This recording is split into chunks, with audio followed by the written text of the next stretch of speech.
沈玉荣，你这个没用的东西，生了个赔钱货，还有脸在这乱花钱？百年老参你也配喝？赶紧给我交出来！哼！老夫人，小姐难产大出血，连大夫都说半只脚踏进鬼门关了。这碗老参汤是用来吊命的，绝对不能动啊！吊命！英英刚给我们顾家顺产了长子，正是身子骨虚弱需要大补的时候，把这参汤和老参给我拿来，别给脸不要脸！不行，这是小姐当了首饰，好不容易才买到的保命药，你们不能这么狠心！反了你了！一个贱丫头也敢拦我！嫁进我们顾家，她沈玉兰的钱就是顾家的钱，连她这个人都是我们顾家的，我想拿什么就拿什么！吵吵闹闹成何体统？这里是医馆，不是你们商贾之家的菜市场。玉荣，你就是这么管教下人的？毫无规矩。顾明轩，他要抢我的保命药去给你的妾室补身子，这难道就是你们顾家的规矩？玉荣，你怎么能这么想？我娘也是为了顾家的子嗣着想。英英为我生了儿子，是我们顾家的大功臣，她现在下不了床，急需这百年老参大补气血。你底子好，随便开点当归黄芪补补身子就行了，何必如此铺张浪费？听到没有？赶紧给我松手！你的意思是，生儿子的就比生女儿的金贵了？我的命还比让你小妾补身子重要？玉荣，你怎能满口敌怒争风吃醋？你别忘了你上户女的身份。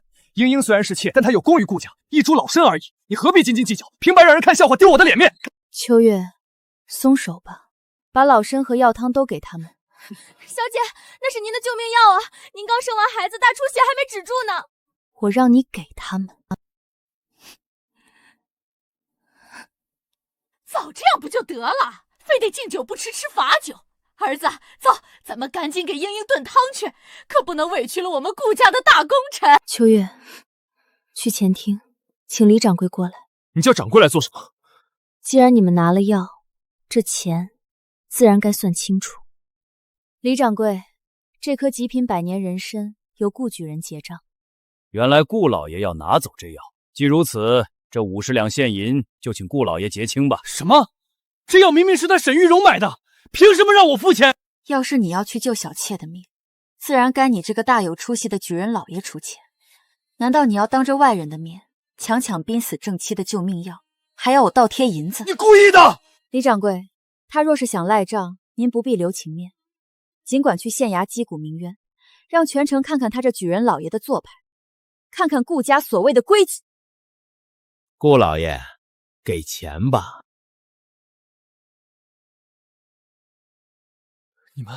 你们放肆！我可是有功名在身的举人老爷，是未来的朝廷命官。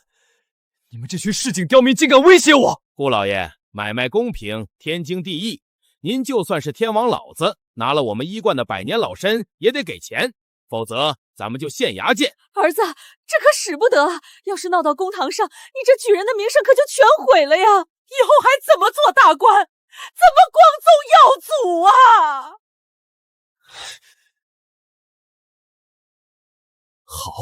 好得很，你非要当着外人的面闹得这么难看是吧？存心想毁了我的前程是不是？欠债还钱天经地义，你拿药救小妾你自己付钱，难不成举人老爷连给小妾买药的几十两银子都拿不出来？李掌柜，不就是区50两银子吗？我顾明轩堂堂举人老爷，每月轻轻松松能赚上百两银子，我还能差了你这点买药钱？真是天大的笑话！先把账挂在我名下，月底连同后续的补药钱，本老爷一并结清。既然顾老爷有功名在身，做保挂账自然是可以的，那我们就不打扰了。不过月底若是见不到现银，休怪鄙人不留情面。你看看你现在的做派，50两银子就闹得鸡飞狗跳，商户女就是满眼铜臭，烂泥扶不上墙，连一点当家主母的体面都不要了。就是，你这肚皮不争气，生个丫头片子，还敢在这儿作威作福了？我们顾家可是书香门第，能让你进门，那是你祖上烧了高香。要是再不知好歹，休书一封，立刻赶你回娘家，让你成为全京城的笑柄。既然你们觉得我满身铜臭，那就请顾老爷以后别再沾染我这铜臭味。不可理喻。娘，我们走，英英还在等着呢。跟这种市侩的泼妇多说一句话，都是脏了我的嘴。小姐，那是您保命的药啊！秋月，扶我躺下。药没了可以再买，但我今天彻底看清了他们的狗脸。小姐，咱们沈家当初就不该结这门亲事，他们简直是一群白眼狼。哭什么？去把我枕头底下的碎银拿去，悄悄找大夫换几副止血的汤药。我要尽快养好身子。奴婢这就去。小姐您千万要撑住啊！顾明轩，你拿走的老参，我会让你10倍100倍的吐出来。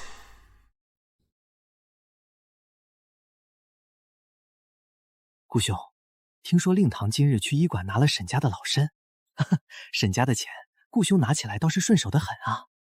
天下皆知，顾兄这举人功名是坐在沈家银子堆里读出来的。你再说一个字，我让你明日就离开书院。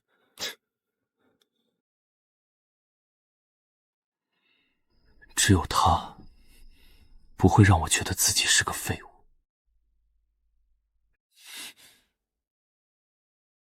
小姐，奴婢这3年把每一笔账都记下来了。进京赶考盘缠300两沈家出的，结交权贵打点500两沈家出的，蜀锦长袍燕窝补品豪华马车沈家出的，万宝楼赤金点翠头面3000两沈家出的，城南百亩庄子15000两还是沈家出的。3年，整整3年，他一共花了您将近2万两，他自己的数学银子1分都没往家里拿过。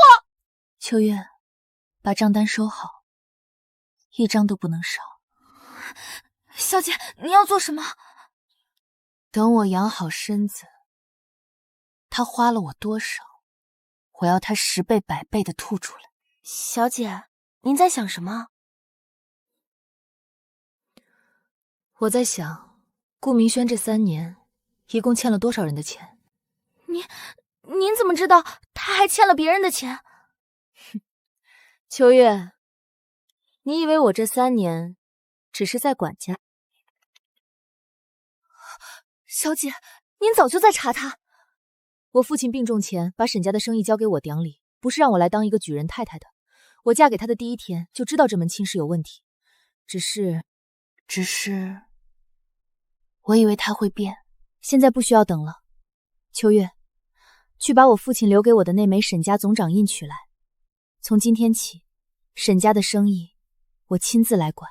秋月，去做3件事。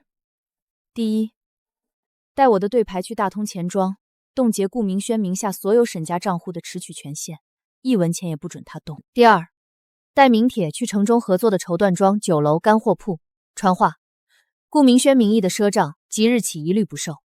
第三，去城东铺子把老库房的备用钥匙悄悄拿回来，不要惊动任何人。小姐，您大出血还没养好，怎么就……我动动嘴皮子，不费力气。去吧。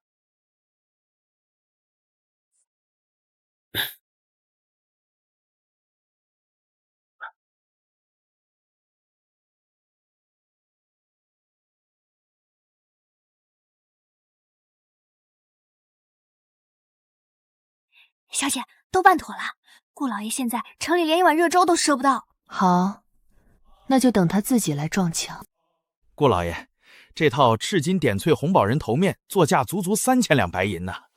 英英怀了我顾家的长孙，别说3000两，3万两老爷我也不心疼。掌柜的，点钱，给我包起来。老爷，您对英英真是太好了，不像姐姐只会用银子算计你。哈哈哈，那是自然，只有你最懂我的心。取500两，老爷今晚要在醉仙楼宴请同僚。顾老爷，您名下的持取权限昨日已被沈家对牌冻结了。什么？沈家对牌，本庄不敢违。顾老人若有异议，请去找沈夫人。沈玉荣，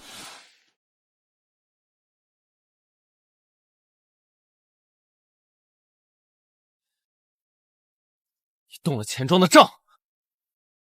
夫君说的是哪笔账？我沈家的账，我自然有权管。你这是要断我的路，我还要结交同僚，打点关系，你这是要毁了我的前程。夫君不是说各自担负吗？夫君自己的交际，自然该用夫君自己的钱。你给我等着！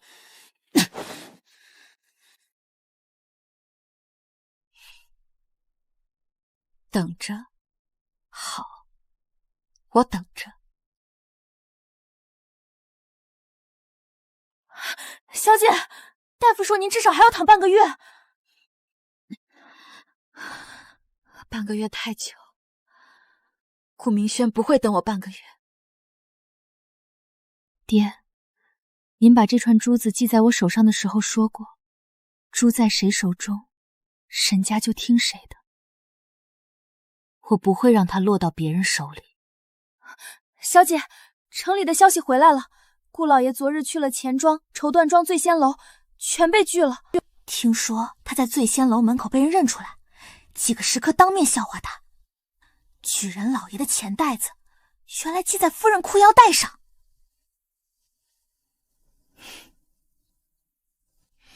好，断了他的粮草，接下来该断他的退路了。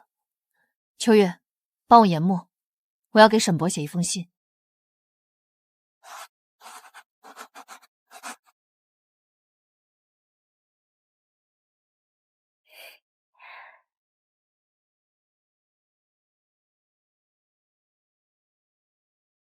珠儿，娘给你攒一份干干净净的家业，不靠任何人。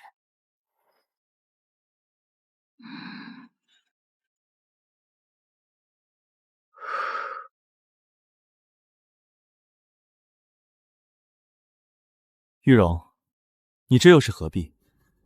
李掌柜催债，咱们关起门来说就是了，何必闹得人尽皆知？我知道你刚生完孩子受了委屈，可你毕竟是主母，得顾及体面。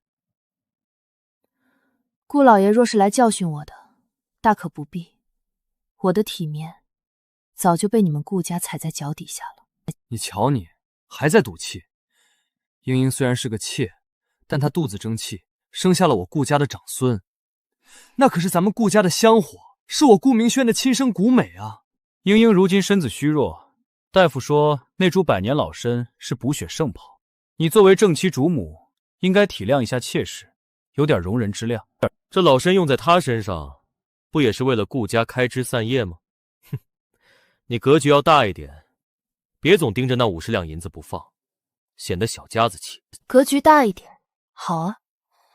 既然夫君都这么说了，我哪有不答应的道理？这才对，我就知道你最通情法理。英英那边还等着我去陪她庆祝呢，我先走一步，你在医馆好好歇着。等过几天，我再派人来接你回府。格局大一点。行，我会让你们看看我的格局到底有多大。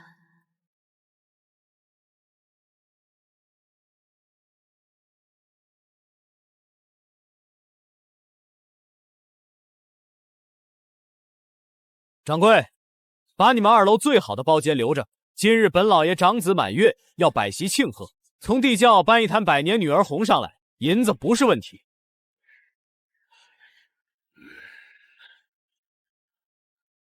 顾老爷，沈家对牌今日已到，您名下账户无法支取，还请另行结账。哟，沈家对牌，不是说是举人老爷撑着家吗？怎么账都在老婆名下？可不是，那袍子是沈家绸缎庄的料子，我认得出来。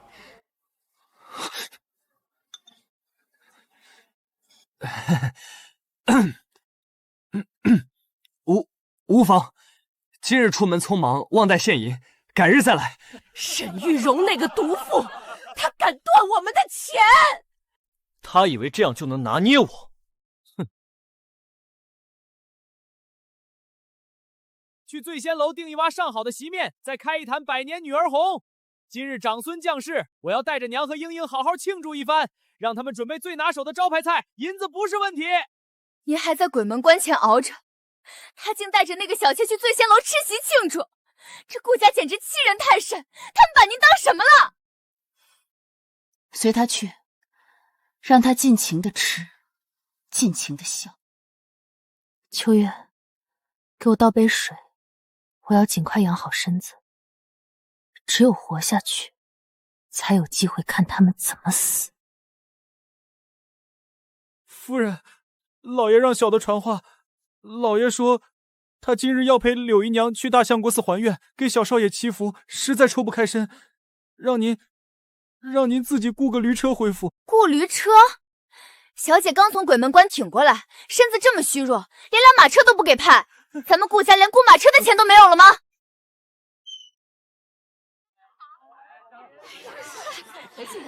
沈夫人，这是食附补气养血的汤药，用的都是上好的当归黄芪，不值什么钱，您别推辞。沈大掌柜当年对我们医馆有过大恩，您的药钱这辈子我都不会催，您先把身子养好，比什么都重要。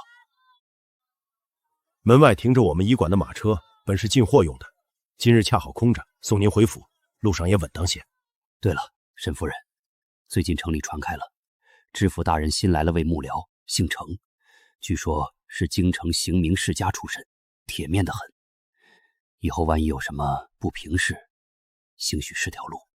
多谢李掌柜，这份情我记下了。小姐，这世上还是有好人的，所以我不能输。欠好人的情，得活着还。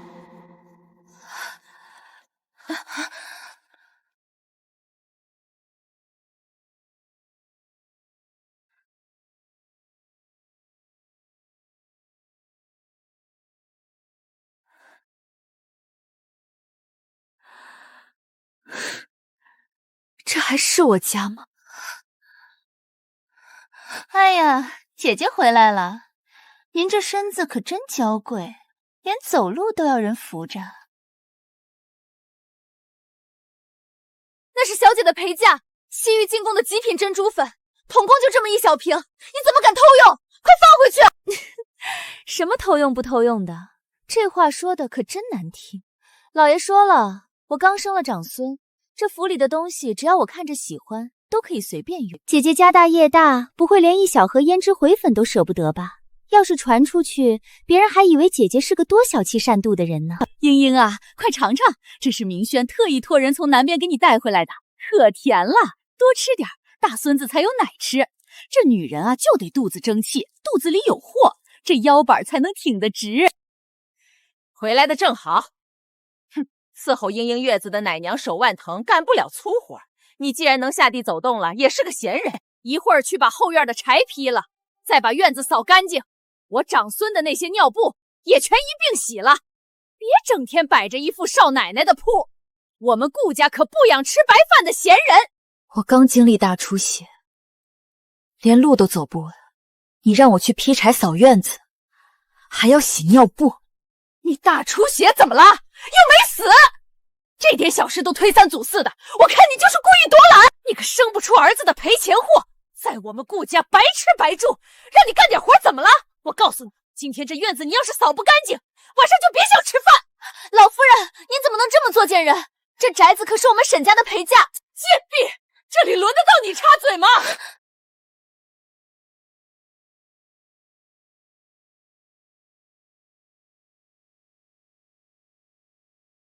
老夫人，我的丫鬟，还轮不到你来教训。老夫人，您没事吧？姐姐也真是的，火气怎么这么大？老夫人，别怪姐姐，她也是身子弱，经不起折腾。只是这正院上房朝南，阳光最充足，地笼也烧得最绕。大夫说了，小少爷身娇肉贵，得多见到太阳才能长得壮实。姐姐，为了顾家长孙着想，就委屈您和老爷去偏院的厢房歇息吧。这上房我就先住下了，等小少爷大一些，我再还给您。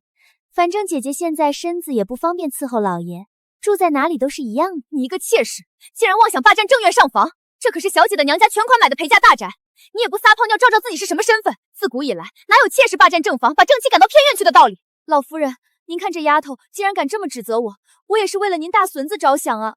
姐姐若是不愿意，那我们母子俩搬到偏院受冻就是了。万一冻出个好歹，也只能怪我们命苦。放肆！什么娘家陪嫁？这宅子既然进了顾家的门，就姓顾，我说了算。从今天起，英英就住上房。沈玉桑，你赶紧给我搬到偏院去，别在这碍眼。你要是敢说半个不字，我现在就让明轩写休书，把你扫地出门。好，我搬。小姐，你怎么能答应他们？这可是您的正房啊！秋月，去收拾东西。希望这正房你能住得安稳。秋月，把这瓶珍珠粉记在账上。记账做什么？他用了多少，将来就还多少，连利息一起。小姐，大夫说千万不能吹风，咱们还是回偏院歇着吧。正院那边有老夫人和小妾霸占着，您去了又要受气。无妨，我倒要看看他们鸠占鹊巢，究竟还能翻出什么浪花来。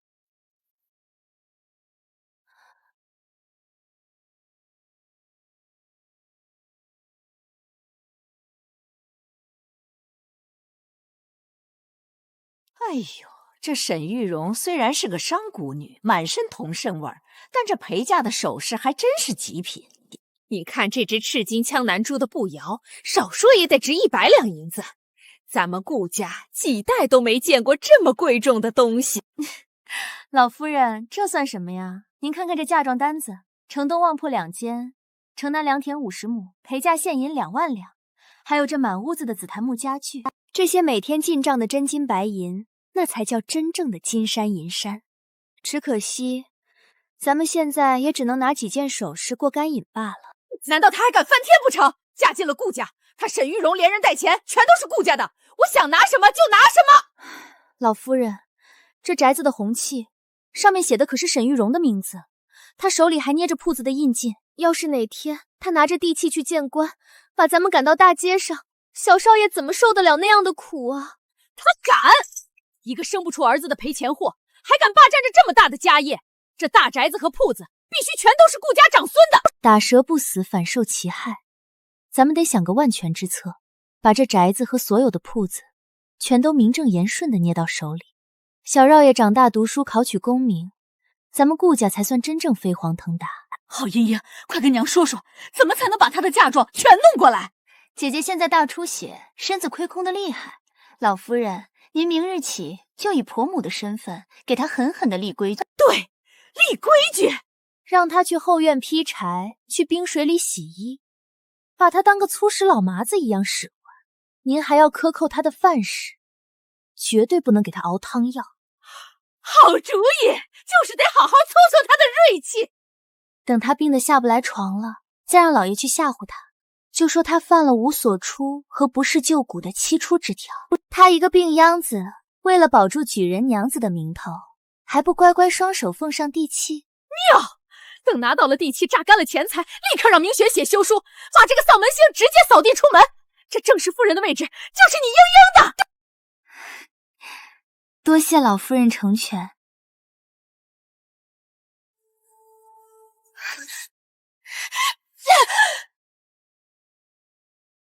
老妈子，夺产，休书。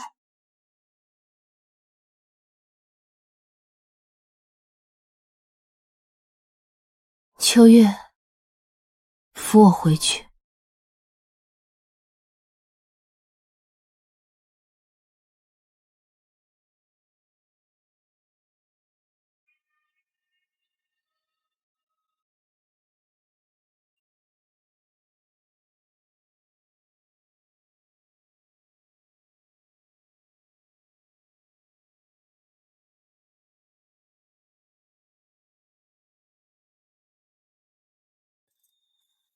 明日，帮我去城东铺子取老库房的备用钥匙，那个暗壳里藏着顾明轩的秘密。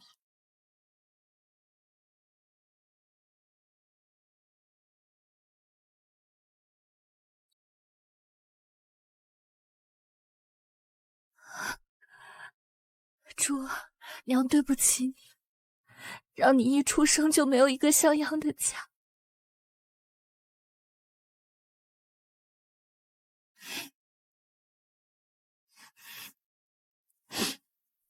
但娘会给你留一个家，这个家没有人能抢走。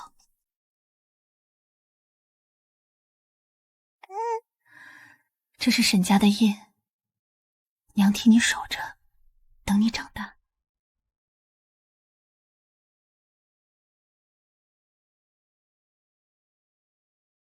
没用的东西，洗个衣服都磨磨蹭蹭。这可是明轩会客穿的蜀锦长袍，洗坏了把你卖了也赔不起。洗完赶紧去后院劈柴。老夫人，小姐刚大出血，怎么能碰冷水啊？求求您饶了小姐吧！生不出儿子就得干活，少装死！我要去城中最大的干货铺拿极品血燕给莹莹补身子，没空理你们这些贱骨头。老夫人，这顶级血烟足足要200两银子，您还没结账呢。结什么账？我儿媳妇是城东沈家的沈玉荣，这账直接记在沈玉荣名下，月底你自己去顾府找他要。老夫人，沈家昨日已下了对牌，顾家名下的赊账权限全部取消，恕小店无法挂账。什么？你说什么？沈家对牌，小店不敢违。老夫人若要拿货，请现银结账。今日出门忘带银子了，改日再来。秋月，你在门口守着，有人来就咳嗽。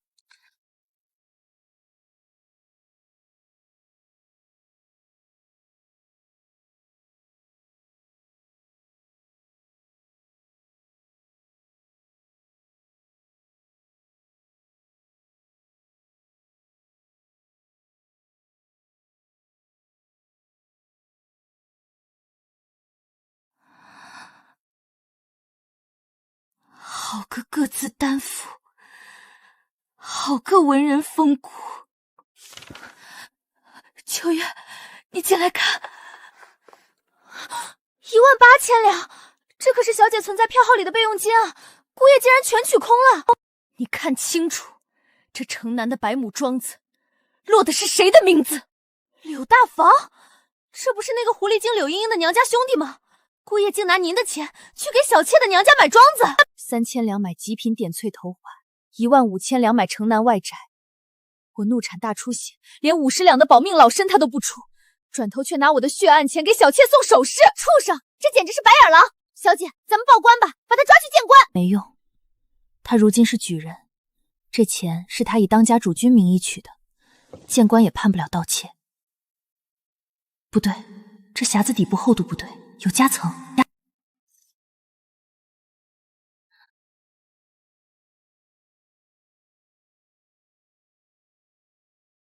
进住吗？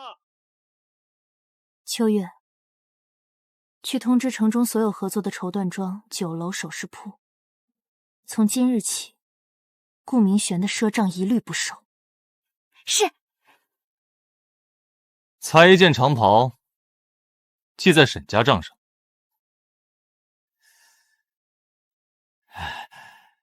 顾老爷，沈家对牌已到，您名下的账……什么？恕小店无法挂账，还请顾老爷另行结账。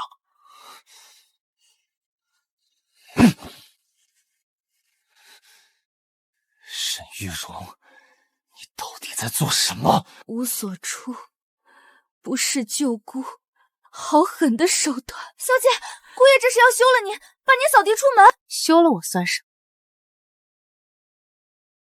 你看看这个，他找素师拟了这文书，要以举人身份强行接管这大宅，还要吞噬我所有的陪嫁铺子。他凭什么？这宅子和铺子都是沈家的，就凭他是举人。等榨干了我的剩余价值，再一脚把我踢开，让我流落街头。小姐，姑爷回来了，马上就到门口了，别慌。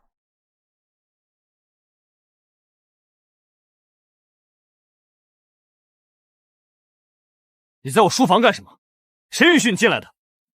老夫人嫌我碍眼，命我来打扫书房。不用了，我要在此公干，你别妨碍我。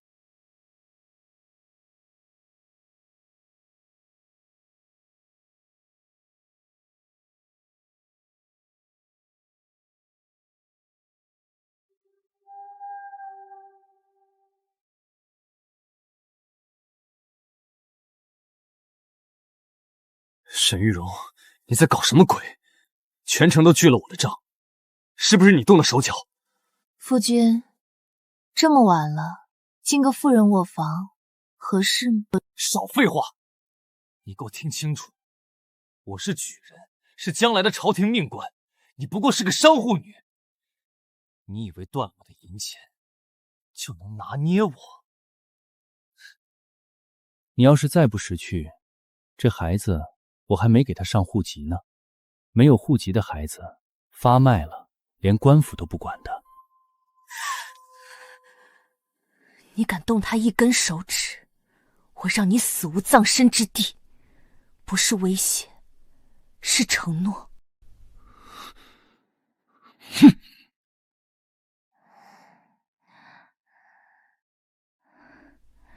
放心，娘不会让他得逞的。小姐，小姐不见了！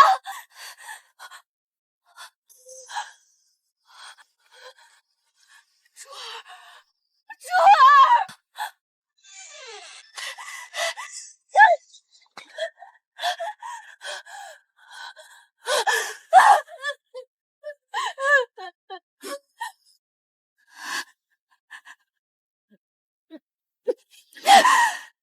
是他，一定是顾明轩。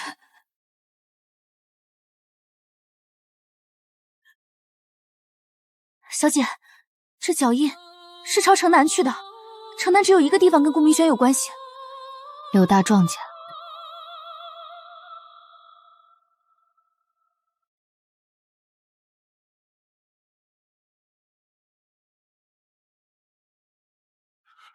你怎么？我的女儿在哪里？我数3下，数完你不说，我拆了你这宅子。1、2。在后院柴房里，是顾老爷让我暂时藏着的。他说只是吓唬你，孩子好好的，没伤着。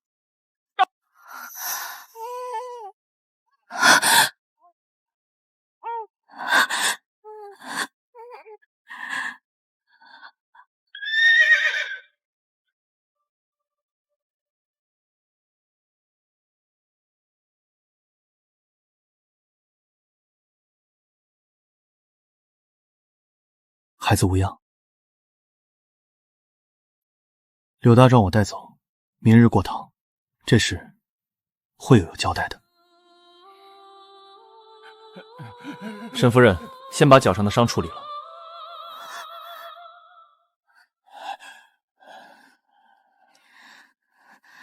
回去，满月宴提前。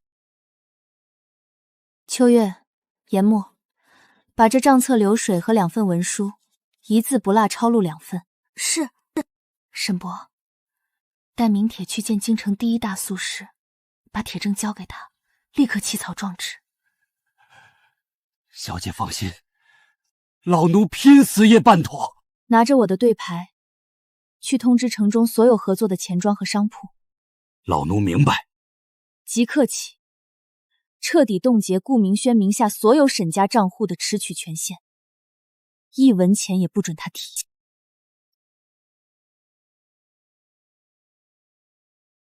秋月，顾明欢的长孙满月宴定在哪一日？下月初8，还有12天。够了，去把宿师请来，今日就定稿。这些证据，一份报瞻府衙门，一份我亲自留着，满月宴上用。他敢动我的女儿，那我就让他什么都不剩。满月宴之前，珠子放在珠儿身边，等这一切结束了，我再带回来。老爷，奴才去了醉仙楼、绸缎庄、干货铺，全都说沈家对牌已到，不能挂账了。全都拒了。是，连城东的书肆也说您的赊账权限取消了。沈玉荣，你到底在谋划什么？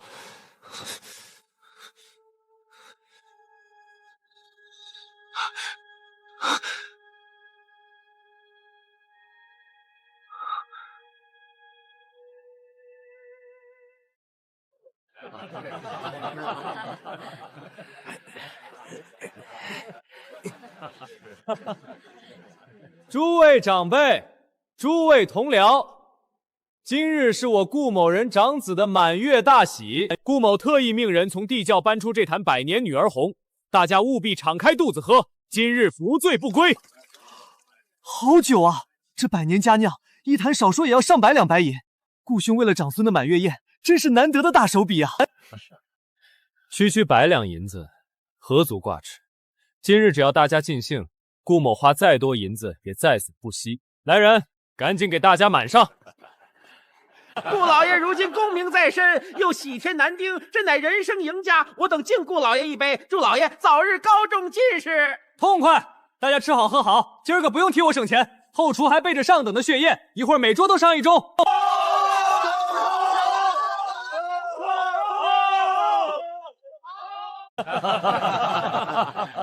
明轩啊，你可是咱们顾氏一族最有出息的好儿郎，年纪轻轻就考中举人，实乃光耀门楣的大喜事儿。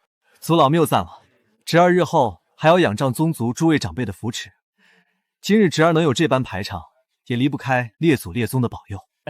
明轩这孩子不仅学问做得好，最难得的是重情重义，发达了也不忘咱们这些穷亲戚。大家看看这席面，这100年好酒，全京城也挑不出第2家。可不是嘛！明轩发达了，依然敬重长辈，这才是咱们读书人的风范。比那些有几个臭钱就鼻孔朝天唯利是图的商贾，不知道强到哪里去了。诸位叔伯长辈放心，我顾某人饮水思源，只要我有一口肉吃，就绝不让族里长辈受苦。日后我若能金榜题名，高中进士，定要出资翻修咱们顾氏宗祠，给咱们顾氏族谱镀金。好，咱们顾家真是祖坟冒青烟了！大家伙举杯，敬咱们顾氏的好子孙。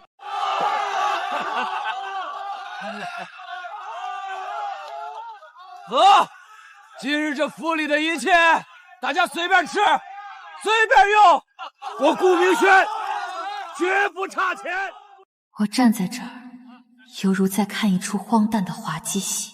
诸位，想当年我顾家一贫如洗，连饭都吃不上。如今呢，是我顾明轩凭着这一身举人功名，硬生生买下了这座全京城最好的3进大院，这全是我一个人的功劳。我儿子说的对，我们顾家能有今天，全靠我儿子有出息。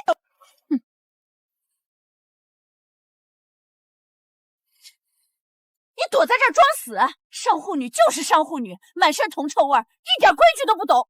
今天是我顾家长孙的满月大宴，这么多贵客在场，你也配站在这儿碍眼？老夫人，这3进的大宅也是我的家，我为何不能站在这？呸！生个赔钱货的没用肚子，也敢在老身面前叫嚣！我们顾家的香火全靠英英传宗接代。你那肚子要是再不争气，就赶紧拿着休书滚回你的商贾娘家去！哼，别站着茅坑不拉屎，平白惹人笑话。诸位顾族族亲长辈，今日借着我顾家长孙的满月大喜，老身有一桩天大喜事，要当着大伙儿的面堂堂正正的宣布。大家看看这气派的3进大宅院。等我那宝贝大孙子长大成人，老身和明轩已经决定要把这整套宅院连同里面的所有家事全都过户到我那宝贝孙子名下。这宅子以后就是咱们顾家嫡长孙的祖产，谁也休想染指半分。娘说的很对，我顾明轩拼死拼活的苦读考取功名，不就是为了给子孙后代留下一份丰厚的家业吗？哼，这宅子就是我留给大胖儿子的底气，绝不会留给那个不会下蛋的母鸡。大手笔，明轩啊，把这么大的一份家业留给子嗣，你这做爹的真是够意思，有大家主的气魄。老嫂子好福气呀，有这么个孝顺懂事又重情义的好儿子，咱们顾家鲜活鼎盛，飞黄腾达，指日可待呀！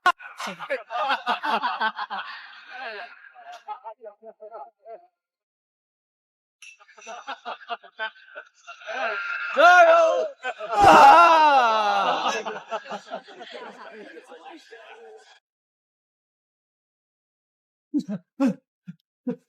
老爷、老夫人，不好了，出大事了！混账东西，没规矩！大喜的日子，你在这里大呼小叫，成何体统？天塌下来，也有本老爷我顶着。不是啊，老爷，外面是济世医馆的李掌柜，他带着10几个膀大腰圆的护院，把咱们府门给堵得水泄不通了。放肆！一群看病的大夫也敢来顾府撒野，他们想干什么？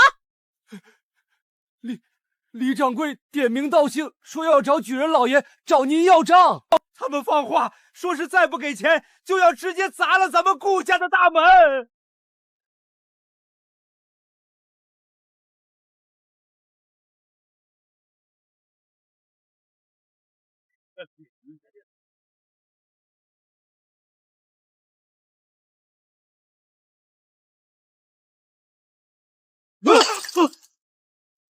顾老爷喝着百年女儿红，吃着山珍海味，却赖着医馆要钱不给，这就是举人老爷的风骨吗？你休要胡言乱语！本老爷何时赖过账？今日是我长孙满月酒，我不与你计较，识相的速速退下，否则本老爷立刻报官抓你。哼，报官？好啊，我倒要拉着你去县衙大堂上评评理。除了当日您做保挂账的50两，这半月来你府上打着您的旗号，要走极品老参2盒雪莲给小妾大补，一共1050两。医馆概不赊欠，今日若不结清这1000多两现银，我们就死守在大厅里。抢钱啊！什么破草根值1000两？赶紧给我滚出去！我们顾家绝不认账！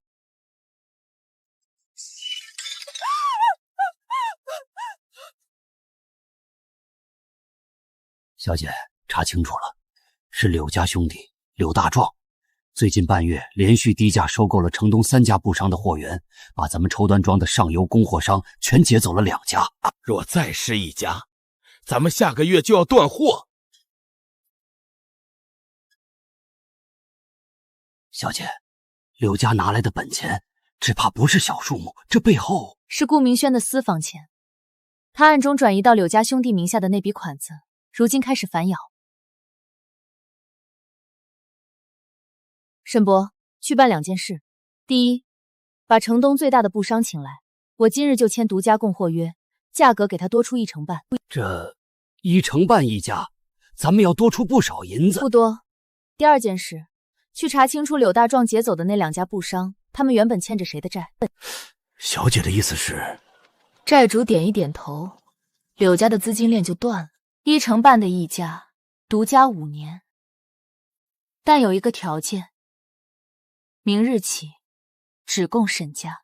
沈夫人，我们已经跟柳家签了意向。这是柳大壮欠着玉盛钱庄的借据副本，3万两，后天到期，他拿什么还？2位考虑清楚，柳家倒了，你们是债主还是帮凶，自己掂量。契约放在这里，我明日来取。有举人的小妾娘家，撑不住了。这一切都通过沈伯的口悄悄传回了我的耳朵里。账是账，宴是宴，满月宴如期进行。1000多两银子，这明轩不是说他家底丰厚，从不差钱吗？怎么连个买药钱都付不起，还被人拿着欠条堵了家门？这哪里是来贺喜，分明是来看笑话的。顾家几百年从未出过被当众讨债的事儿，传出去咱们顾氏一族的脸面往哪儿放？真是家门不幸。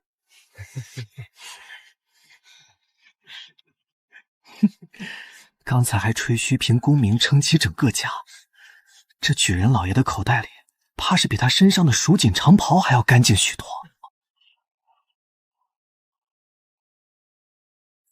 一派胡言！那百年老参和后续名贵药材，明明是我那正妻沈玉荣买的。这笔烂账，你们去偏院找他要，休要在此纠缠。哦，找沈夫人要？不错，他可是沈家千金，平日府上抓药一直挂他的账，定是他耍手段拖欠要钱，想要败坏我的名声，要钱去找他。对，肯定是那沈玉荣背地里搞鬼。赶紧去偏院找那女人，别耽误我们吃席。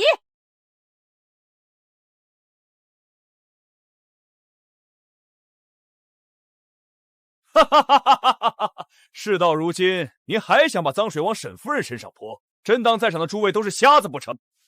大家看清楚了，这是拿药的凭证。半个月来拿走的那些名贵补药，这些拿药的单据上写明了，全都是给您小妾柳莺莺补身子用的。哎呦，白纸黑字写的真真切切，上面还真就是柳莺莺的名字。你看看这个，这怎么可能？顾老爷，当日是您亲自在医馆做保挂账，拿药的下人也是打着您的旗号。既然想充大方疼小妾，难道不该自己掏腰包？我以为那些药是，以为是沈夫人结账，笑话！沈夫人早就通知全城医馆，绝不为小妾花1文钱。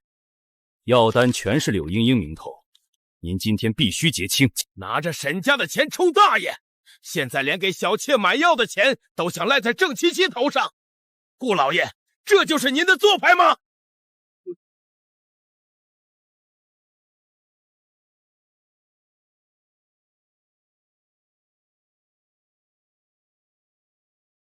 真是丢人现眼！刚才还信誓旦旦地说顾家绝不差钱，闹了半天，连给小妾买药的钱都是赖来的。大伯，您听我解释，事情不是这样的，那是李掌柜胡说。白读了这么多圣贤书，吃软饭还死要面子，竟想把这1000多两的巨额账单赖在郑七头上，你就不怕学政大人摘了你的功名吗？二叔，我堂堂举人，岂会做此等下作事？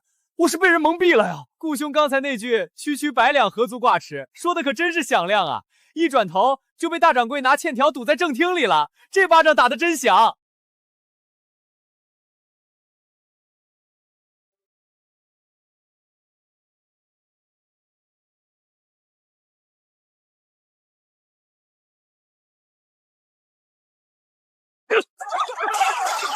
闭嘴！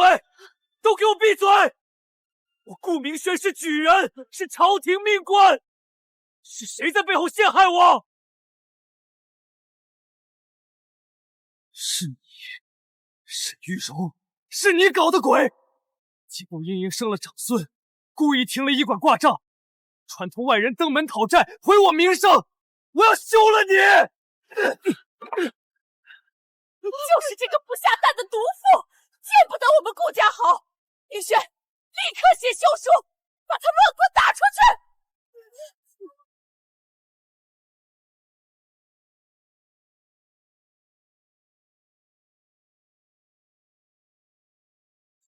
夫人，门外有位公子，自称知府衙门程幕僚，说是奉知府大人之命前来了解顾明轩欠债一事。城中已有几家商户联名递了状纸，请进来。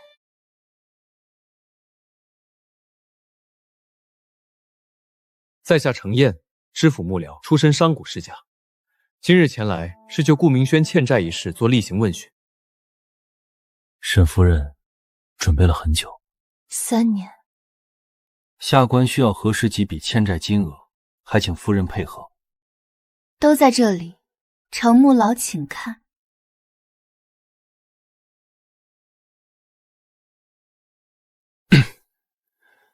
沈夫人，这3年很不容易。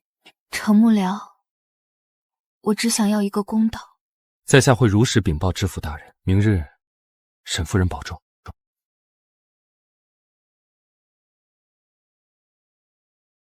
京城里能把3年的账理得这么清楚的人不多，但有一笔，您或许还不知道。这是毒房主动递到衙门的呈报，已录入案卷。明日堂审时，知府大人会当堂出示。在下只是提前知会沈夫人一声，免得措手不及。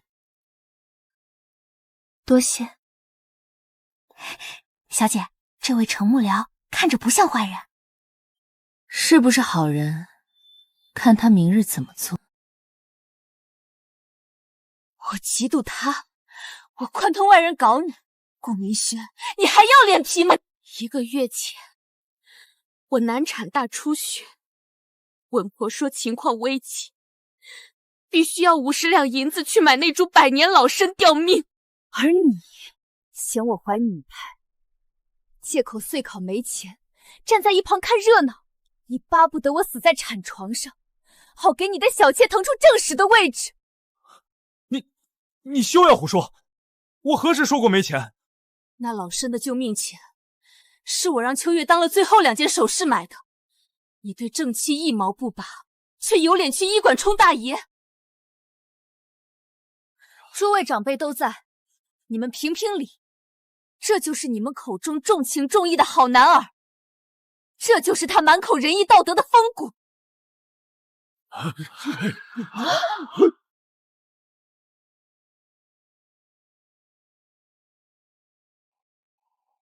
那日我失血过多，命悬一线。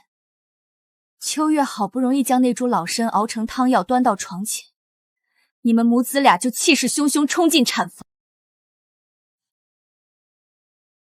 顾明轩，是你亲手打翻我的药碗，婆婆更是直接从匣子里抢走剩下的半只老参。休要血口喷人！那老参明明是你自己小气不舍得吃，我不舍得吃，你们强行抢走保命参，转头就满脸欢喜送去西厢房，就因为柳英丁生了个长孙。她明明顺产，母子平安，你们却拿着我的救命药去给小妾大补特补，留我一人在血泊里等死。天下竟有这等狠心之人！哄妾灭妻，抢夺正妻救命药给小妹补身，这种丑事也干得出来？顾家100年的清誉全毁在你们手里了！你少在这里装可怜！你生个毫无用处的赔钱货，你还有理了？顾家养你吃喝，拿你一个破身怎么了？你身子骨健，用不着好东西。明英肚脐争气，为我们顾家生下了带爸抱孙子，那是大功臣。别说是一根老参，就算要你的命，你也得乖乖受着。赶紧把嘴闭上！姐姐，您这话真是折煞妹妹了。妹妹出身低微，不敢奢求好物件。老夫人也是心疼长孙，才拿了您的药。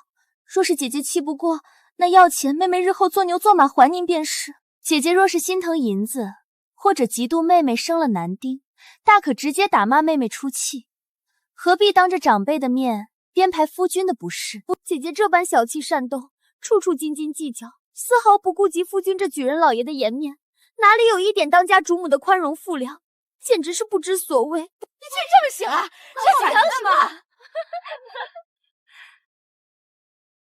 眼看谎言被戳破，顾明轩终于装不下去。够了，都住口！区1000两买药的银钱，真当本大爷付不起吗？我是堂堂举人，未来国之栋梁，岂会赖账？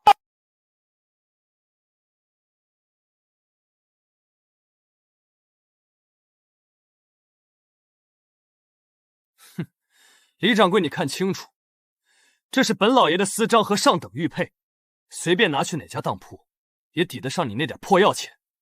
立刻拿上东西，滚出我顾家大门！你不捡，好，拿着印章直接去城东汇丰钱庄支取现银，立刻结清。本老爷今天就算用钱砸，也要狠狠堵住你们这群刁民的嘴！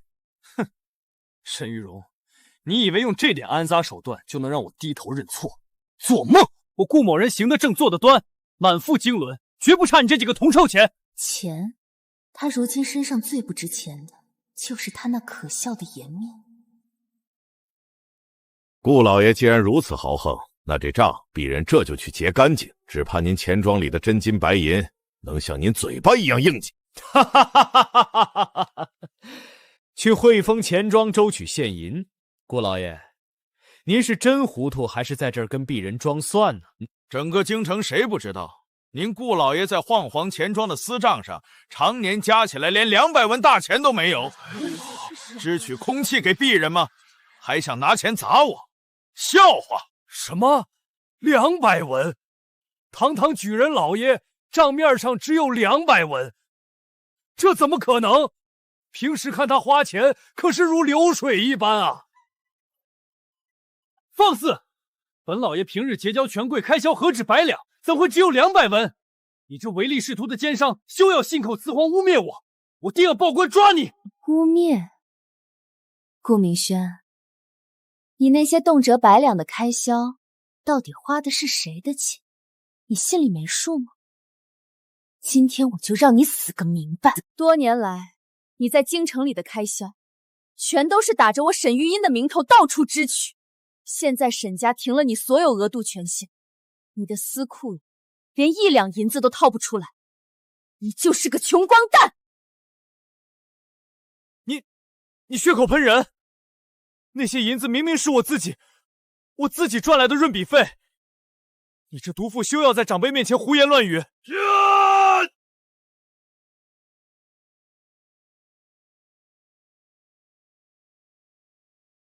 是不是血口喷人？咱们拿证据说话。这里是顾家这3年来的所有账单，每一笔都清清楚楚记着你们母子的无耻。今天借着这个所谓的长孙满月酒，各位族长长辈都在场，我沈玉人就要当着所有人的面，把这3年来的烂账彻底算个清楚。顾明轩，3年前你进京赶考的盘上300两是沈家出，2年前你结交权贵的500两是沈家给的，就连你现在占的这座大宅子都是我沈家的陪嫁，吃我的，喝我的，如今却纵容小妾骑到我头上。顾明轩，你简直枉为读书人，你就是个衣冠禽兽！你整日里将文人风黄挂在嘴边，口口声声说我是满身铜旧的商贾之女，嫌弃我斤斤计较上不得台面。可你每个月只交区几钱碎银充当宫中家用，你告诉我，那几钱碎银能干什么？购买你手里那把洒金折扇吗？那也是我辛苦讲学赚来的束修。你这杜甫懂什么？我顾家虽不富裕，但清清白白，绝没占你的便宜。清清白白？你身上穿的这件流光溢彩的蜀锦袍子，要50两纹银，是挂的我陪嫁绸缎庄的账。府里冬天用的银霜炭，每日吃的大米白面，甚至连这太师椅上铺的狐皮垫子，全都是我沈家出的钱。你端着举人老爷的高洁架子，踩着我沈家的银钱装清高。顾明轩，你的文人风度，就是用来做这种不要脸的软饭硬吃吗？家门不幸，真是我顾家的奇耻大辱啊！你这毒妇，休要在各位长辈面前大放厥词！明轩那是国之栋梁，岂能在这些蝇头小利上费心？就算用了你几个臭钱又如何？今日可是我顾氏长孙的满月大宴，为了彰显顾家气派，这些席面可是明轩花了大价钱请醉仙楼的大厨来做的，这就足以证明明轩绝非抠门之人。不错，这几十桌酒席花费上百两，你这毒妇还有什么话可说？这全是我自己掏的腰包。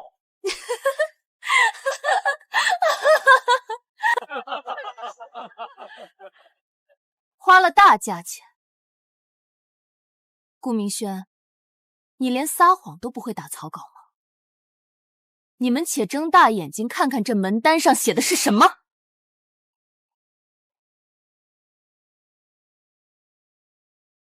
这上面写着，所有席面及百年女儿红均记在沈夫人帐下。这桌上的山珍海味，每一口都是我沈玉荣的钱。你口口声声说自己有钱，那你每个月的数身银子到底去哪儿了？我是拿去置办产业了，将来好光宗耀祖。置办产业，好一个冠冕堂皇的置办产业！你要不要大声告诉各位长辈，你这所谓的产业到底姓顾还是姓吕？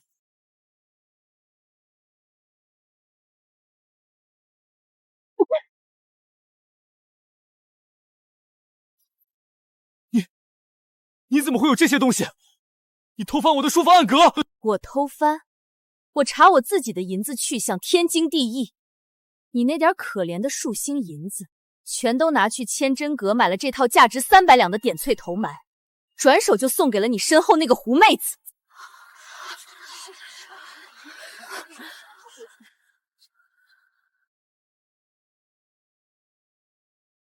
各位长辈看清楚，不仅如此，他竟瞒着顾家所有长辈，在城南买下了100亩上好的良田庄子，这地契上写的名字全都是柳英英的亲哥哥柳大壮。我那是以柳家的名义代持，我是为了避嫌。混账东西，避什么嫌？拿着正妻的陪嫁养活一大家子，自己赚的钱全拿去给一个下贱的小妾娘家买田置田。宠妾灭妻到了这般田地，你就不怕天打雷劈吗？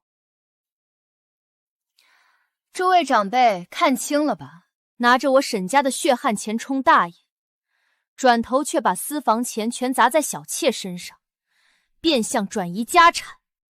今日我绝不与这等无耻之徒善罢甘休。这3年，我沈玉莹掏心掏肺伺候你们一大家子，可结果呢？1个月前，我难产大出血，痛得在床上死去活来。大夫说要50两买老参救命，就是你这个畜生，借口准备岁考身上没钱，对我冷眼旁观。你嫌弃我怀的是女胎，所以巴不得我早点死在产房里，你好名正言顺把这个狐妹子扶正。我那时确实手头拮据，那笔银子压在钱庄放了常例，一时半会儿抽不出现银啊！放屁！你没钱买救命参，那你转手给柳茵茵买点翠头面、买白木龙田的时候，那几千两银子怎么就能随便取出来？你给小妾花几万两，眼睛都不眨一下，原配正妻的命，却抵不过区区50两。你个不下蛋的母鸡，嚎什么？那银子是我儿子赚的，他爱给谁花就给谁花。你说的什么？你闭嘴！他吃我沈家，喝我沈家的，连这宅子都是我沈家的。我真是瞎了眼，竟然觉得你是个值得托付终生的好男儿。原来你的一副心肝早就黑透了，烂透了！真是太作孽了，怎么能这么对待正妻啊？这顾家也太狠毒了！畜生，简直是畜生不如！吃着正妻的软饭，还敢做出这等宠妾灭妻、暗中转移家产的恶毒勾当！我们顾家列祖列宗的脸都被你这无耻小人丢尽了！大伯，你听我解释，我真的是为了顾家。呸！日里装的道貌岸然，私底下竟是个谋财害命的伪君子！这等丧尽天良的丑事一旦传出去，这举人老爷的功名就彻底毁了。学政大人定会摘了你的功名。奸妇，都是你！竟敢当着全族长辈的面败坏我的名声，今天非打死你这个不知好歹的毒妇不可！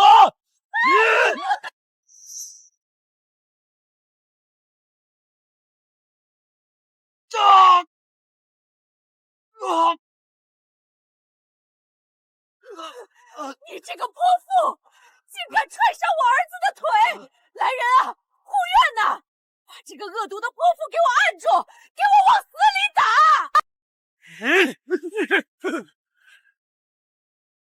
我看谁敢动！这顾家大宅的房契上写的是我沈玉荣的名字，你们拿的是我沈家的月钱，谁敢动我一根手指头，立刻卷铺盖滚出京城！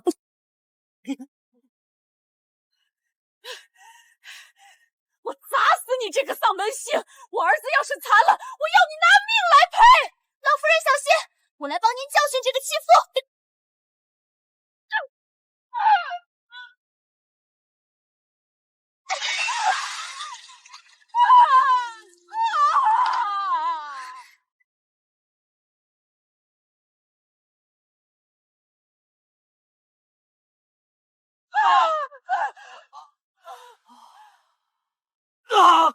顾明轩，你吃软饭转移家产，还敢对我动手？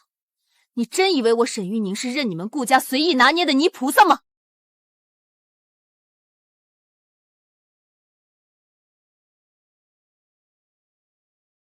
各位长辈看清楚了，除了掏空我那18000两现银，这3年顾明轩还打着我的旗号，在京城各大商铺、酒楼、妓院欠下的烂账，竟高达13250两。所有的欠条我都已经整理成册，从今天起，这些债务我沈家1文钱都不会替你还。你顾明轩自己欠的债，你自己去还。你疯了！这么多钱，你让我拿什么还？你这是要把我往死路上逼啊！逼死你！你纵容小妾抢我救命药的时候，怎么没想过会逼死我？你拿着我的钱去给小妾买田治典的时候，怎么没想过会有今天？活该，真是活该！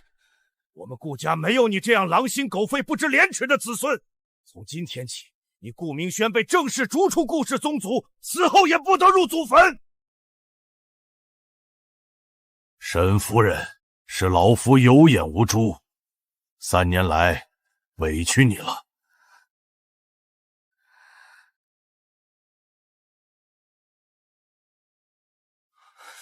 好，既然你们都不讲情面，那就别怪我顾明轩心狠。沈玉生，你这个善妒成性、不守妇道的商贾之女，竟然敢当众顶撞长辈，辱骂夫君，犯了奇出之条！来人，拿纸来！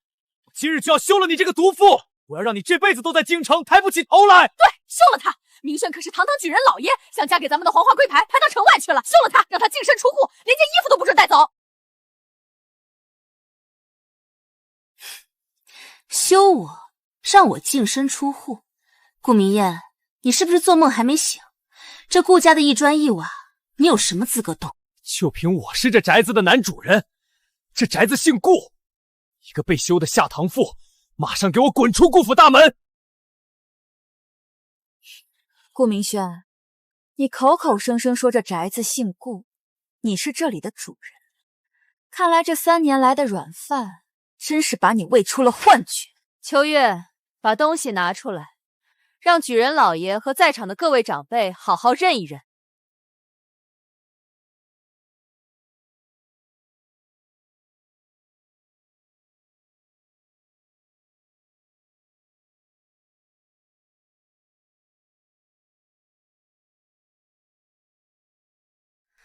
爹，我做到了。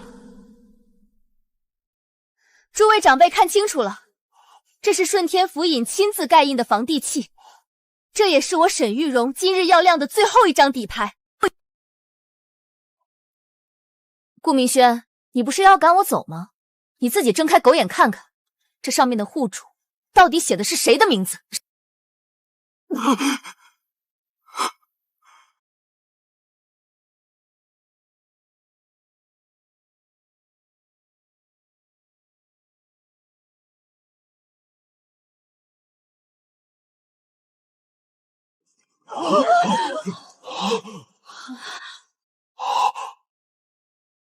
从今天起，这里姓沈。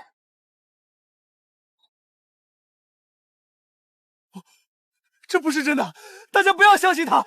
这宅子明明是我买的，怎么会是你的名字？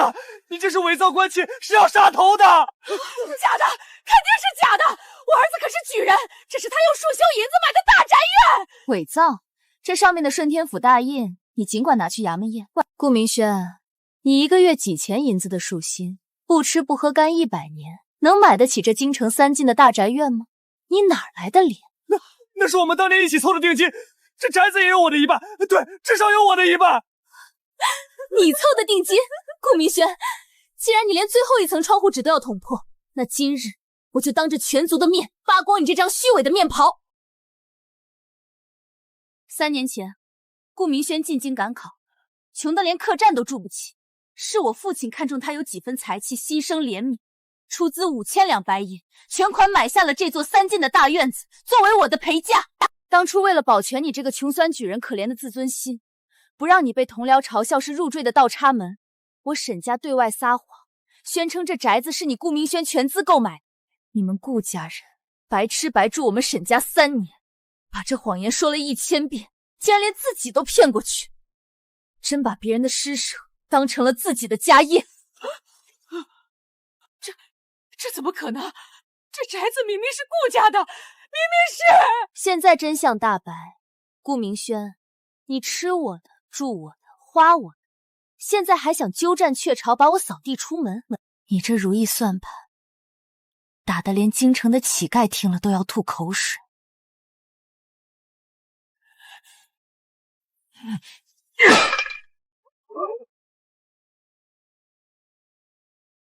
真相犹如一颗重磅炸弹，将顾明轩苦心经营了3年的清高举人形象炸得粉碎。大厅内，原本还对顾明轩抱有一丝同情的亲戚们，此刻眼神中只剩下极度的鄙夷和唾弃。荒唐！简直是滑天下之大橇！我们顾氏一族怎么会出你这么个厚颜无耻的败类？吃软饭吃到图谋发妻家产的地步，你这是要遭天谴的！满嘴的仁义道德，一肚子的男盗女娼，拿着女方全款买的宅子充大爷，转头还要把正妻扫地出门，这等反客为主的白眼狼行径，真是闻所未闻。族老，你们不能只听这贱人的一面之词啊！明轩可是你们从小看着长大的啊，这宅子就是明轩买的。老太太，快闭嘴吧！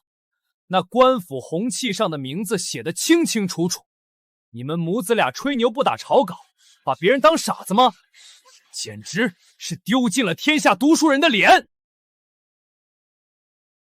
白吃白住3年，还偷拿正妻的救命钱去养小妾，这就叫端起碗吃饭，放下筷子骂娘，连畜生都不如！呸！什么狗屁举人！我刚才还敬了他一杯酒，真嫌脏了我的手。我看那些束身银子也都是招摇撞骗弄来的。你们合伙欺负我们孤儿寡母，我不活了！我就死在这大厅里，让你们谁也别想好过！老太太，这柱子是上好的金丝楠木，你要是撞脏了，可是要照价赔偿。你要死出去死，别脏了我们沈家的地方。家门不幸，家门不幸啊！顾明轩，你已被逐出宗族，从此你的死活与我顾氏一族再无半点干系。老夫今日就算是瞎了眼，吃了你这顿满月酒。顾兄，你好自为之吧。今日之事，若是传到学政大人耳朵里，你这举人的功名，怕是也保不住了。告辞。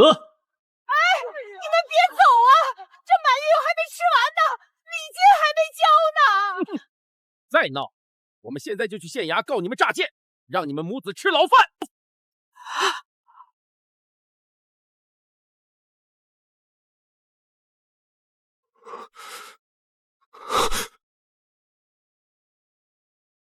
雨柔，雨柔，我错了，我真的知道错了，求求你高抬贵手，千万不要去衙门告我，千万不能写休书休了我。我绝对不能被哥哥去功名，我苦读10年，好不容易才考取举人功名，若是被休出门，我身无分文，连个落脚的地方都没有。你难道真的忍心看着我流落街头，被活活饿死吗？这3年我对你也是有感情的呀，只是一时糊涂，被那贱婢蛊惑了心智。我是真的一心一意想和你过日子的。求你念在往日的情分上，再给我最后一次机会。我发誓以后什么都听你的。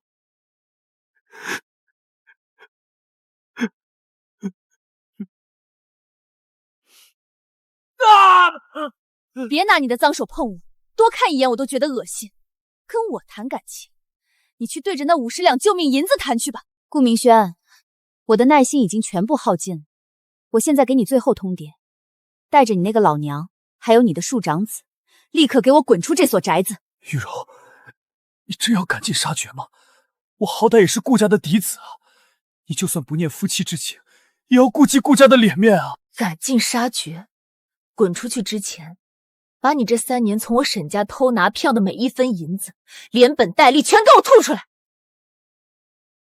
少一个铜板，我就拿着账本去敲知府衙门的登闻鼓。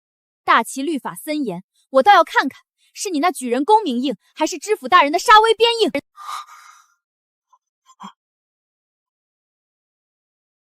怎么，刚才不还一口一个姐姐叫得很亲热吗？疯狂煽风点火，说我小气善妒，现在怎么成哑巴了？不是说要替顾家开枝散脉吗？姐姐明鉴啊，妾身真的什么都不知道，妾身只是个后院夫人，怎么敢过问老爷前院的事情？这一切都与我无关啊！姐姐明察秋毫。至于那点翠头面和城南的庄子，妾身也是被蒙在鼓里的。老爷送来的时候，只说是他自己辛苦攒下的银钱，用来赏赐妾身生下长子的功劳。妾身若是早知道那是姐姐的私产，妾身10个胆子也不敢收啊！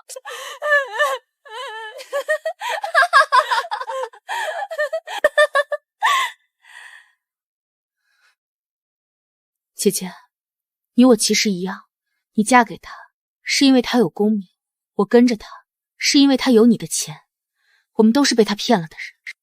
只是你比我聪明，你留了后手，我没有。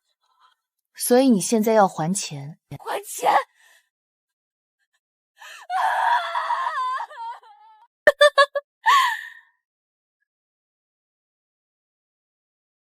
受害者，你真以为滴2滴眼泪就能把偷盗我沈家财产的罪名洗干净？你那点拙劣的手段，只能骗顾明轩这种蠢货。睁大你的眼睛看看，那城南百亩良田的庄子过户时可是你亲手按的红指印，千真阁价值300两的点翠头糖也是你亲自去挑选的花样。你敢说你不知道这是我沈家的钱？妾身真的不知情啊，那都是老爷执意要买的。妾身只是个弱女子，哪敢违抗老爷的命令？我不认识字，我是被骗着按手印的。够了，我不是来听你唱戏的。你不认识字，你到了大堂上跟知府大人去解释吧。你大概不知道，我昨日已派人拿着账本去知府衙门报案了。你名下城南外宅和那些金银首饰，已被知府大人亲自下令全部查封，连个铜板都不会给你留。正式通知你，3日之内，你必须将那些产业变卖折现，连本带利把钱还清，否则别怪我心狠手辣。姐姐，你不能查封我的庄子，那可是我后半辈子的指望啊！求求你高抬贵手，给我留一条活路吧！你的指望？你拿我的血汗钱去享受荣华富贵，现在跟我谈指望？你真当我是庙里吃素的泥菩萨？你别以为顾明舟是举人就能护得住你，大齐律法写得明明白白，合谋侵吞正妻陪嫁是不可赦免的重罪。知府大人铁面无私，顾明轩最多是个流放3000连去砸石头，而你这个不知廉耻的帮凶，要被扒光衣服在大街上重打80大板，更会被直接发配到教坊司，世世代代充当官妓，任人糟蹋。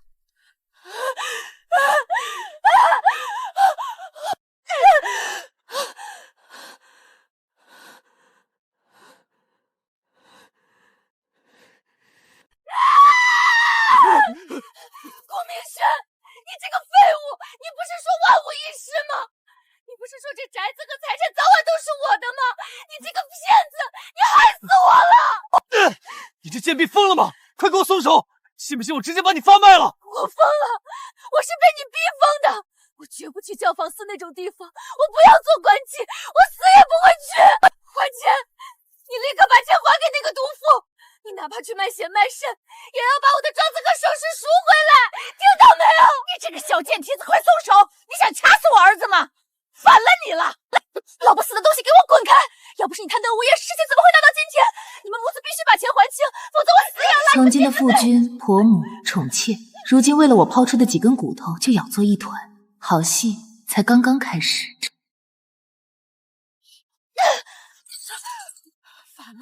反了！你个千人骑万人跨的娼货，居然敢打婆母！明轩，你还不快把他休了，把他拉出去发卖了！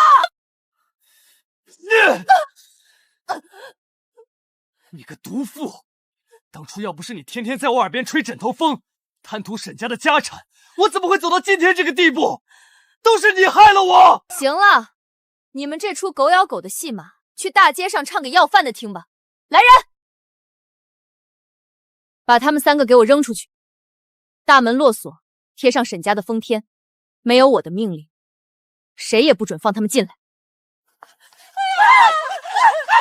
不准碰我！我看你们谁敢碰我！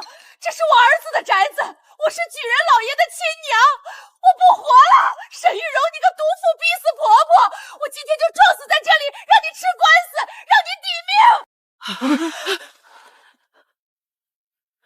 秋月，去厨房拿把杀猪刀来。老太太既然想死，撞珠子太慢了，抹脖子放血死得快一点。杀猪刀！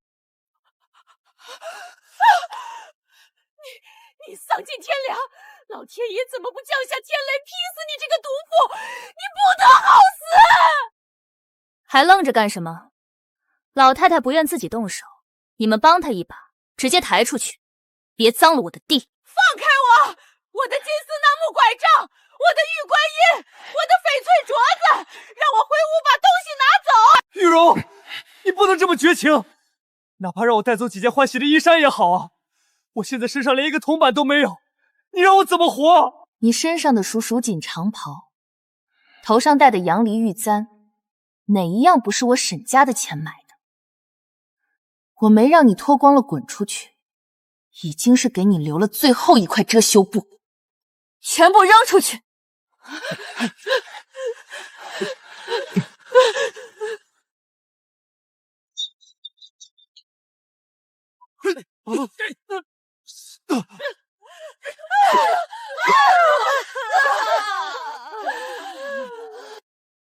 沈家产业，闲人免进，关门。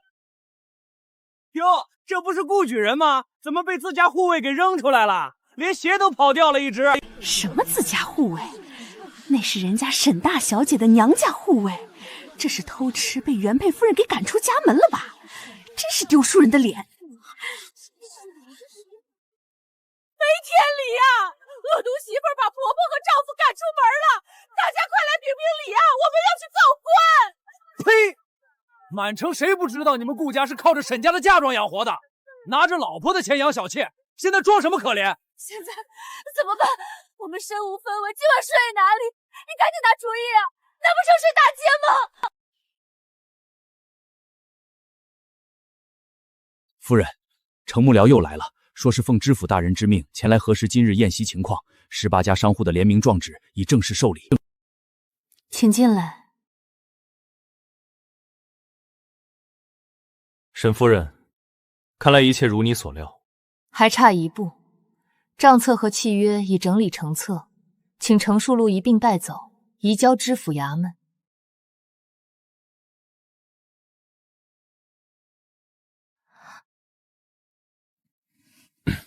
在下已替知府大人通报，案情清晰，明日即可开堂。顾明轩的功名恐怕保不住了。沈夫人，往后的路应该会顺很多。借程幕僚吉言。小姐，程幕僚今日是不是特地来告诉您明日开堂的？这消息用得着专程跑一趟吗？小姐，奴婢觉得程幕僚这人比顾家那位强了不止100倍。别胡说，案子还没结。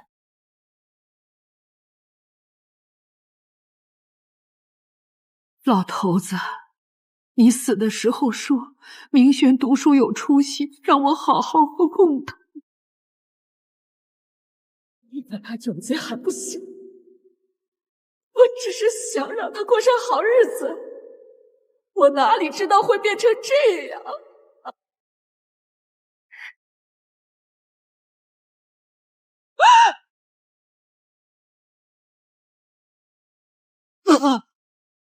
报应啊！这都是报应啊！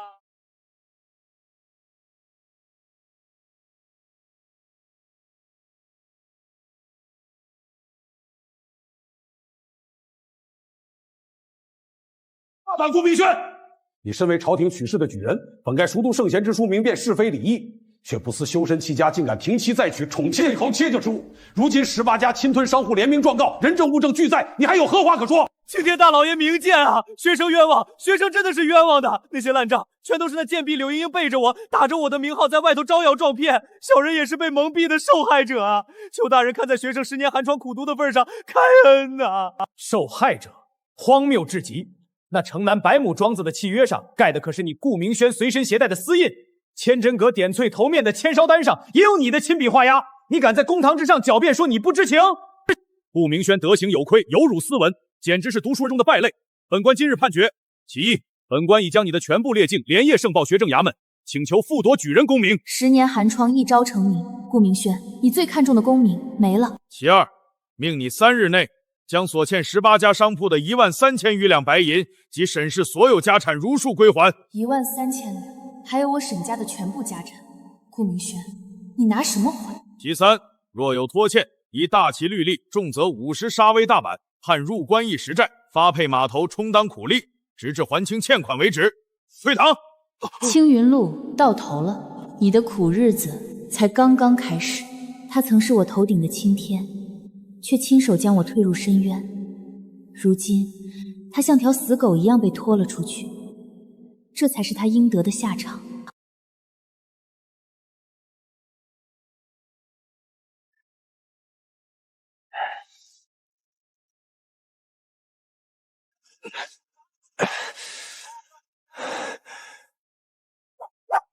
快点！那个新来的瘦猴子，磨磨蹭蹭的，没吃饱饭吗？再耽误传期，老子抽死你！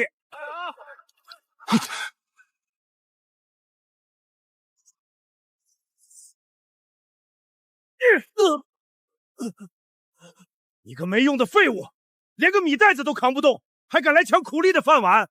这袋米价值500文，全从你今天的工钱里扣！大爷开恩呐！求求大爷别扣钱，我家里还有一个中风瘫痪的老娘等着这钱买药救命啊！扣了钱，我们母子俩就只能等死了。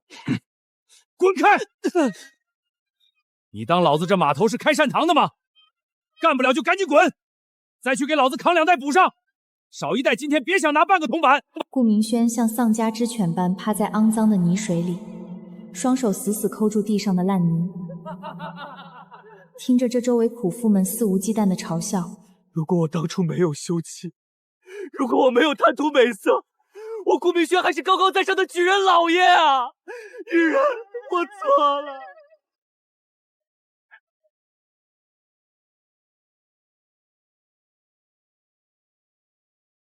快看，那是城东首富沈家大小姐的轿子。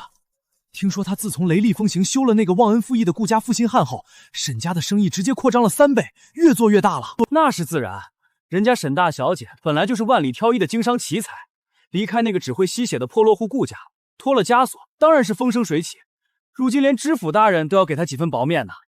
大小姐，奴婢刚打听到消息，知府衙门那边结案了。顾明轩因为涉嫌巨罪讹诈骗和宠妾灭妻，被彻底革了举人功名，如今在码头当苦力还债。至于那个柳英英，她卷了顾老太婆最后的银锁骗跑路，结果在城外被山贼劫了道，不仅钱财被抢光，人也被扔进乱葬岗，早就被野狗啃得连骨头都不剩了。因果循环，报应不爽。他们顾家作恶多端，落得这个下场是咎由自取。以后这些污了耳朵的破事，不必再向我汇报。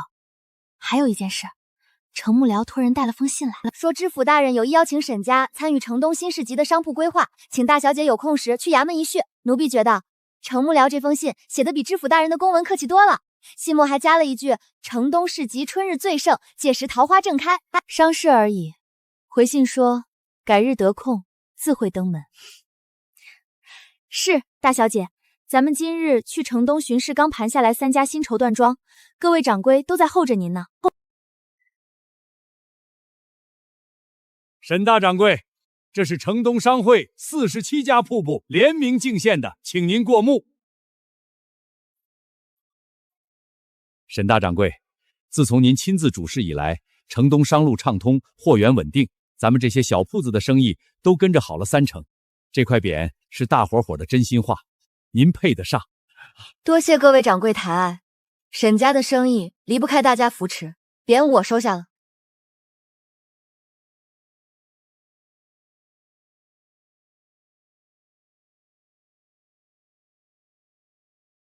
小姐，当初那些笑话你满身铜臭的人，现在恐怕肠子都悔青了。起轿吧。起轿！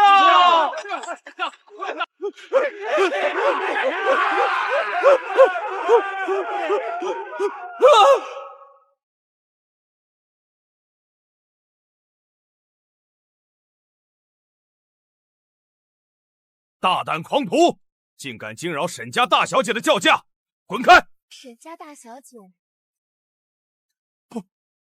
玉荣，玉荣，可在过去3年的情分上给我10两银子吧，我娘快病死了。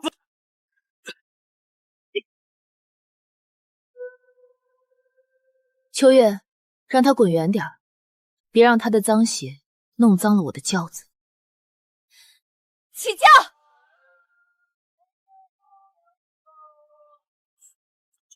玉柔，我错了，我真的错了。